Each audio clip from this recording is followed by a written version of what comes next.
Hello, Team Life Peak Family. Welcome again to Ibada Ya Sifa show.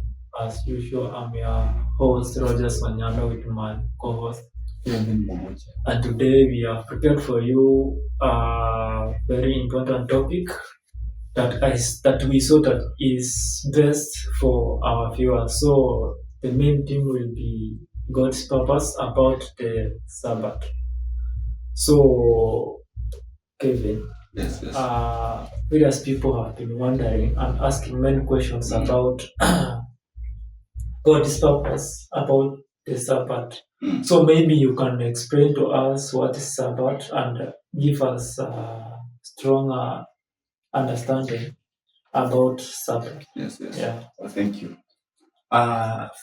First and foremost, Yeah. I'll start by defining what's the Sabbath. Yeah. Actually, the Sabbath is a day of rest and worship observed in various religions. It's mostly associated with Judaism and Christianity. Yeah. So in Judaism, we are trying to address the Jewish Sabbath. So it begins on sunset, that's on Friday, and ends at nightfall on Saturday. Yeah. So according to the Jewish, they call it Shabbat. Shabbat. Okay, in Christianity, on the other hand, is often associated with Sunday. This is the day which is believed that Jesus Christ arrested or selected from. So we find that there are many Christians, they do observe this and they keep the day. Then when we go to the Bible, we have the Bible definition. The Sabbath is the whole day of worship modeled after God's rest on the seventh day of creation and commanded as a sign of the covenant between God and his people. So from this definition, we can find that God himself initiated the covenant. This covenant was between him and the people. So on our today theme, we have one of the questions that I would like to ask that will give us more understanding on matters related with God's purpose to Sabbath. So why did God create Sabbath? Yes, that's actually a good question. So from the book of Genesis, chapter 2, verse 2 to 3, I'm requested to read it. It says, "But the seventh day, God had finished the work he had been doing. So on the seventh day, he rested. Then God blessed the seventh day and made it holy." Yes. So from that verse, I can make the following recommendations. Number one, God created the Sabbath in order for the people to follow his own example. We see that after doing his job of creation on earth, he rested on the seventh day, which is regarded the Sabbath day. Again, to bless and sanctify our day. You know when you dedicate a day and say that today I'm going to church, it means that you are going to get blessings and you have purified that day to be the one that you are giving thanks to God. For human benefit, there are many benefits that human beings get when they observe the Sabbath. Again, as a covenant sign, covenant between God and the Israel people, that's Christians. So in many cases, we realize that all the things that we do and all the teachings that Jesus Christ gave to us are from the Ten Commandments. So what is the Sabbath role in the Ten Commandments? So we find that among the Ten Commandments, there's that said, observe the Sabbath and keep it holy. So from the book of Exodus, chapter 20, verse 8 to 11. The book says, "Remember the Sabbath day and keep it holy. For in 6 days the Lord made the heavens and the earth, but he rested on the seventh day." So these are the roles of the Sabbath. Number one is honoring God as a creator, the creator. So when you honor God, it means that you must show the due respect. It means that you must also observe the 10 commandments which were given by God Himself. So when we observe this Sabbath, it means that we have honored God. Again, creating space for worship and reflection. You have to reflect. Kama hii wiki imeenda, what have I done? How many times have I prayed? How many times have I worshipped God? What have I done? It means that we can give you time maybe to confess or thank God for the blessings that He has given you. Again, setting a rhythm of rest. Kama Mungu mwenyewe alipumzika baada ya kufanya kazi kwa siku 6, wewe ni nani ambaye hautakubaliana naye kwa kupumzika ama kwa kuweka hii siku kando ili uweze kumwabudu Mungu? Again, is showing obedience. You cannot say that you have obeyed God without following instructions and commandments given by Him. Yeah. So we realize that kuna watu wengi wanasemanga kanisa is not a must, niende either on Saturday or Sunday. I can decide nianze kuabudu on Monday, Tuesday, regardless. I communicate with God and I worship God. So what's your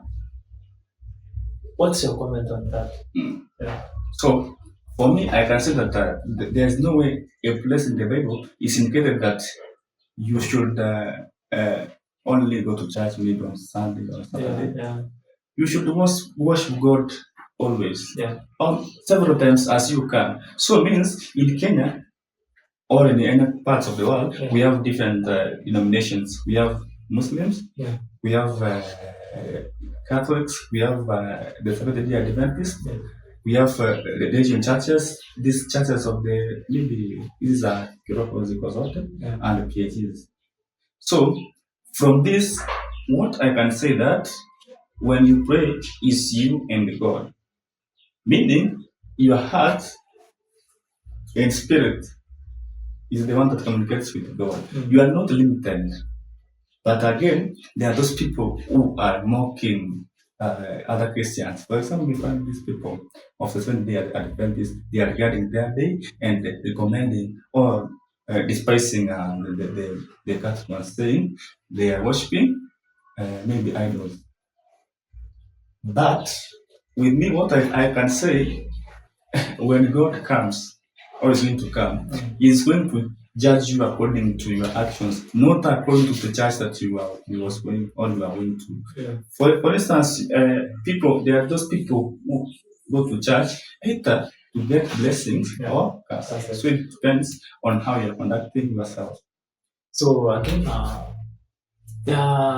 kumekuwa na various cases within the country whereby kuna development of various churches. So kuna zenye ziko na goodwill, alafu kuna zingine ziko based with business rituals. So ni kitu gani watu wanasafanya at least to be on the right side? Juu wengi wamekuwa confused due to peer pressure na some acts zenye ziko within those churches. So what can you advise our audience in matters pertaining on how to make decisions regarding on worship? Yes. Okay. To the audience and other Christians, you should be wise in decision making. You should be creative. For instance, there are cases that are rising in most communities and counties. So you find that mtu ameacha kanisa, ameenda kuanzisha yake maybe. Kitu inafanya anaenda kuanza hii ni ile tamaa ya kwenda kupata pesa. So a person might decide to come up with some rules and regulations that zinapea watu limitations. For instance, mtu anakwambia go to church, you sacrifice for 2 to 3 months we don't eat. Are you Jesus Christ? You know, utakufa. Watu watakuwa wagonjwa. Mimi mtu umefungiwa kwa mahali ambapo wamesema hapa ni kwa kumwabudu Mungu, hautoki hata nje ukipigwa tadi. Hakuna hewa. So these people you should be wise. Uombe Mungu aweze kukusaidia uende katika ile dini ambayo inamwabudu Mungu kwa njia ambayo inafaa. So you should not get in like mtu anakuambia kuja kwa kanisa yangu at the end of Friday I'm going to give you 5,000. Kiulizi hizo pesa 5,000 anazitoa wapi? Because kuwezi kupata pesa is very hard. So people should be wise and take time in choosing the religions and denominations. So moving away from that side, I want us to also talk about how is the Sabbath a sign of covenant? From the book of Exodus, chapter 1, 16 to 17, you may go through it. Then it says the Israelites are to observe the Sabbath as a lasting covenant, a sign forever between me and the Israelites. So from there we find that day, the Passover, for instance, there are some activities that took place. From there, those activities, they show that God has other power than the Pharaoh there. So from that story, and the way the Israelites were obedient to God, on how they submitted them, they were very submissive to God. I have made the following recommendations. Again, the Sabbath marks identity. You identify yourself as people of God. For instance, we have the Israelites. From that verse, we have seen how they were observing the Sabbath. Again, it reflects trust. It means that the Israelites, they had trust in God, in that there's that time when Moses was sent to them, our square to the other land. So if these people could not have trust in God, they were too wangekubaliana nayo maneno ya the again we have it simplifies sanctification from the book of Ezekiel, chapter 20 verse 12. Ezekiel 20 verse 12. It says, yes. I made the keeping of the Sabbath a sign of the agreement between us to remind them that I, the Lord, make them whole. So we have seen that there's purification and the holiness taking place from that verse. And again, relationship commitment. How the people are committed in serving God, in worshiping God, in giving thanks to God, there and showing their obedience. And again, holiness shared between God and His people. That again tumeiona kuibuka the verse of the book of Ezekiel, chapter 20, verse 12. So we also have that.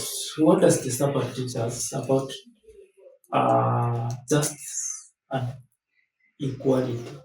Yes. From the book of Deuteronomy, chapter 5, verse 14 to 15. It says, on it you shall not do anything.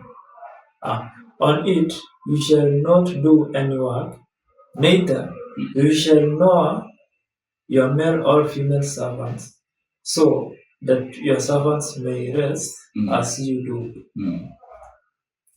So from that book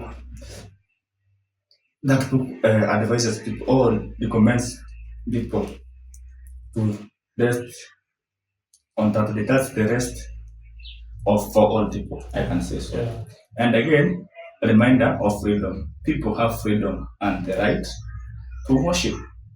Nobody's limiting you. You go to the church of your own choice, provided the practices and they follow the commandments of God. We don't limit you. We don't tell you go to church on Saturday. Go to church on Friday, go to church on Sunday. For instance, with me, I can say that the Muslims are the most people who have more faith in God. For instance, when the baby is born, is named or introduced to Allah, which means they are God. But according to us as Christians, we name our children or babies according to family names. We don't regard the Christian names. They come later after the baby has been baptized. And again, economic fairness. There must be fairness in terms of economic and interaction, maybe. And again, we have the distribution and rest for the land. This means that you shall not go to land. You should preserve that day. You don't do any work that may make you to sweat. Yeah.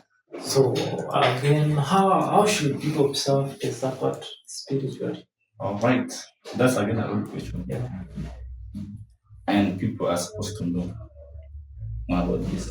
From the book of Isaiah, verse 58, 13 to 14. Isaiah chapter 58, 13 to 14, it says, "If you call the Sabbath upright and the Lord's holy day honorable, then you will find your joy in the Lord." So, to observe the Sabbath, number one, you should worship and pray. This means you should go to church, purposely focus on worshiping and giving thanks to God. Again, rest from work and be busy. Is that business or commitment? You say that today I'm going to work, either professional or your own personal job. Kama ni duka zako, funga hiyo siku. Funga kila kitu. Say, leo Mungu ni mimi na wewe. And again, we have to reflect and give thanks. Yeah. How do you reflect? Unaangalia vitu zote ambazo umefanya kutoka maybe from the beginning of the week up to that Sabbath day, the day of your own choice, the day that you dedicate yourself to God. Unaona zile ambazo umefanya vizuri na zile ambazo ni mbaya. Zikiwa ni mbaya, unaomba msamaha na tubu dhambi zako. Zikiwa ni nzuri, unamwambia Mungu asante sana na uzidi kuniongezea. Again, if you will, enjoy creation and community. How do you do this? You engage with other people outside there.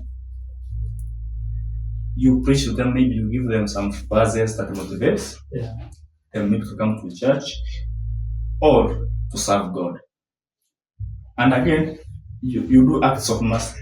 For example, you can visit the sick people in hospitals or they have various songs. You pray for them, you encourage them, you say that God is there, He's going to fight for them. And again, you visit the old, the needy people, and the marginalized people. You know, those who are disabled, those who have their weaknesses that makes them not to maybe come to church or not to serve God. And in many cases, we realize that this observing of the Sabbath in a spiritual way, many people they don't observe it. Unapata like mzee anatoka asubuhi anafungua biashara yake, then ikifika kitu saa 4 tu hivi anafunga, anaenda kanisa. So na after kufika kanisa yeye ndo anakuwa wa kwanza kutoka kanisa, then immediately anaenda anafungua biashara. So meaning like kuna watu outside here who are more concerned about their growth and business more than the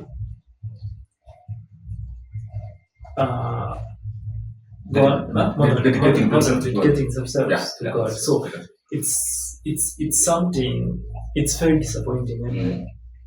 Kurealize that watu wengi wanajiconsider sana kuliko vile wanaconsider Mungu. So from there we have various teachings about Sabbath in the New Testament. So what does the New Testament talk about Sabbath? According to the New Testament, we have the key verse there from the book of Hebrews, chapter 4, verse 9 to 10.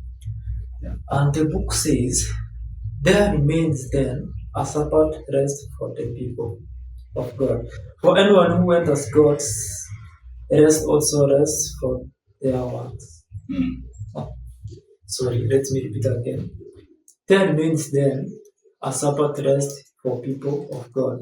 For anyone who enters God's rest also rests from their works. Yeah. Yeah. So from there I can say Sabbath rest fulfilled in Christ. The Sabbath rest is fulfilled in Christ from that verse. Again, we can see that the Sabbath is a day of mercy and doing good. Again, there's a shift from Saturday to Sunday as the day of Lord's, as the Lord's day, the day of the Lord. Yeah. So from the teachings of the day, we have seen that most Christians, they are regarding Sunday to be the day of worship or the Sabbath day. Because what? Jesus resurrected on Sunday. So the people had that joy, that eagerness to give thanks to God, that Jesus died for us. He rested on Saturday. So meaning that on Saturday, these people, they were mourning by losing their loved one, that was Jesus Christ. Yeah. So that shift was brought to come to Sunday as the Lord's Day. This comes from the book of Acts, verse 20, chapter 20, verse 7. Yeah. We want to give reference to these people so that they can not say we have cooked this or want to lie to them. Acts chapter 20, verse 7. And the book says, on Saturday evening, we gathered together for the fellowship meal. Paul spoke to the people and kept on speaking until midnight, since he was going to leave next day. So you have seen how did this took place, mpaka tukakuwa Wakristo wengi wakaanza ama wakachukulia hiyo siku ya Jumapili kuwa ni siku ambayo ni ya kumwabudu Mungu. And again, the Sabbath as rest in Christ, start from the book of Matthew, chapter 11, verse 28. People will be referring because of time. Yeah. Jesus is the Lord of the Sabbath. From the book of Mark 2, verse 28. We want to convert with this as we break English. So, and the book says, the Sabbath was made for man, not man for the Sabbath.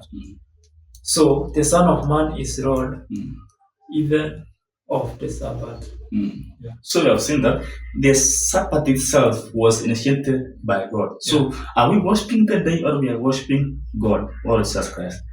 Is it the day of God? This is what we are supposed to understand. You can worship the day, observe it, but if you don't recognize God as the man of the Sabbath, as the Sabbath initiator, then we are not worshiping.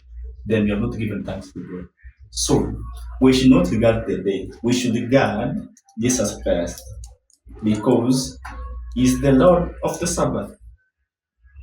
So people should think wisely and interpret verses accordingly.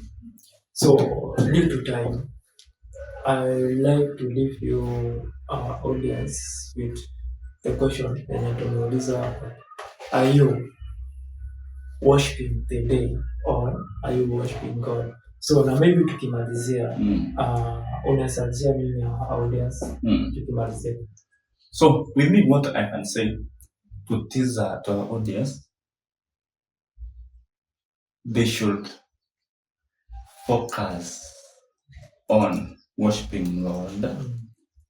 Through worshiping God, they will get the blessings and live longer. So this means that they should observe the Ten Commandments, obey God's commandment on the Sabbath, and again respect other people's religions. Yeah. And on my side, ningependa kuambia you just observe and keep the Sabbath holy.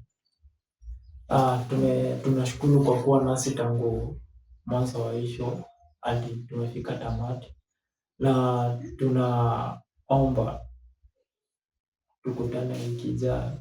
kwa mengi. Nimekuwa wako Rogers Wanyando na mwenzangu. God bless you. Yeah. Bye.